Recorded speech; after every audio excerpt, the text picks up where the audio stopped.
Okay, let's dive right into this, because today we're looking at an event that sounds like it's happening a world away, but actually impacts exactly how you live, how you travel, and even how you eat.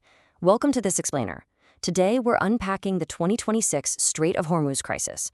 This was a staggering geopolitical bottleneck that literally turned the rules of global trade completely upside down. We're going to look at the collapse of peace talks, the surprising weaponization of insurance paperwork, and how a distant maritime conflict sent shockwaves directly into our everyday lives. I want you to think about this for a second. What happens when 20% of everything that keeps the world moving, every single liter of fuel, every cubic meter of gas, suddenly hits a brick wall overnight? And we aren't talking about your standard shipping delay here. We're talking about a wall made of sea mines, satellite spoofing, and dueling naval blockades. For the average person, this isn't just some abstract problem in international relations, right? It's the exact moment the global supply chain hits a complete, sudden standstill. Now, what's really interesting about this is how it absolutely shattered mare liberum. It's this 400-year-old legal concept, basically meaning the ocean belongs to everyone. Usually, international law, specifically UN transit passage agreements, guarantees that even if nations are totally at odds, you just do not block the narrow bits of the ocean. But in 2026, those legal guardrails just vanished into thin air. To understand exactly how fast this localized event rippled out to the general public, we just need to look at the timeline. It's incredibly short. We're talking barely over a month. On February 28th, following U.S.-Israeli strikes on Iranian infrastructure, the dominoes just started falling. By March 2nd, the maritime insurance market reacted drastically. And by April, average citizens in places like Italy were feeling the direct sting of jet fuel rationing. It really shows you how quickly a geopolitical flashpoint transforms into an everyday global crisis. So strategists use this very specific, kind of intimidating term for what happened next, a dangerous equilibrium.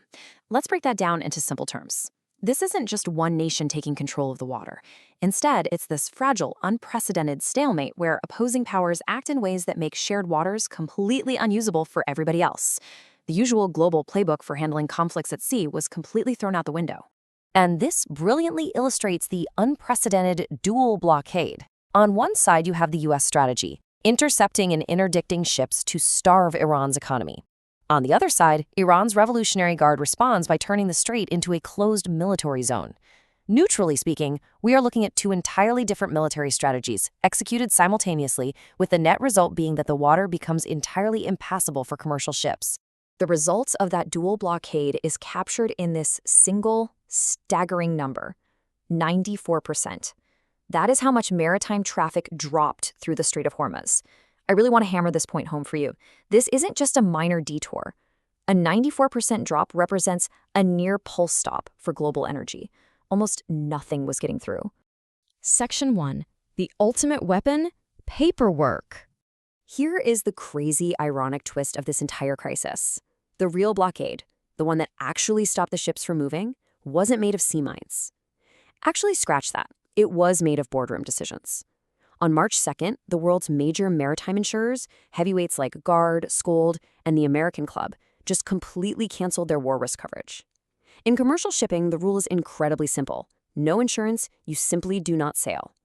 Paperwork, it turns out, is the ultimate weapon. So the crucial point is that this sudden, total lack of insurance coverage triggered absolute chaos in the global supply chain. Without those insured routes, container shipping rates skyrocketed by 500% almost overnight. And that kind of massive price jump doesn't just hurt big shipping corporations, it gets passed directly down to the consumer, drastically raising the cost of everyday goods. Let's connect the dots here for a second to see how this cascades. Step 1, the dual blockade creates this huge bottleneck in the Middle East. Step 2, without the ability to move goods cheaply and safely, supply chains fracture under the heavy pressure of those 500% rate hikes. And step 3, that fracture directly leads to failures in global travel and international food distribution. It's a domino effect that lands right on our doorsteps. To put that into a highly tangible perspective for the average person, just look at Europe in April 2026. Italian airports were quite literally forced to ration their jet fuel. The situation was so dire they had to start canceling short-haul, everyday passenger flights just to conserve enough fuel to keep critical medical routes and long-haul flights alive. And the impact definitely wasn't limited to fuel and travel. Normal corn exports from Brazil to Iran dropped by 38% in April of 2026. This visually proves a terrifying reality of globalized trade. A Middle Eastern oil crisis is, by default, also a global food crisis. Because when the ships stop, the food stops. It's that simple. Section 2. India's pragmatic play. While much of the world was basically paralyzed by this bottleneck, India found itself in a totally unique spot. They launched this fascinating mission called Operation Urja Suraksha, which translates to energy protection. You see, they desperately needed Iranian oil to keep their massive economy running, but they also maintain a deeply important relationship with the US. To navigate this, they used what strategists call calibrated pragmatism, basically protecting their own interests by their own rules, balancing both sides without joining any Western coalitions. So, how did they actually execute this bold statement of strategic autonomy? Well, they moved 5 frontline warships directly into the Gulf. But instead of standard patrols, they provided what they called close protection escorts. India actively hugged the coastline via completely non-standard routes to deliberately avoid the US blockade, all while successfully communicating and deconflicting with the Iranians. They safely escorted vital commercial vessels like the Jagvikram and the Shivalik right through the danger zone. It was a total masterclass in navigating a crisis. Section 3. Rethinking global energy. Let's move to the endgame here and see how this builds out.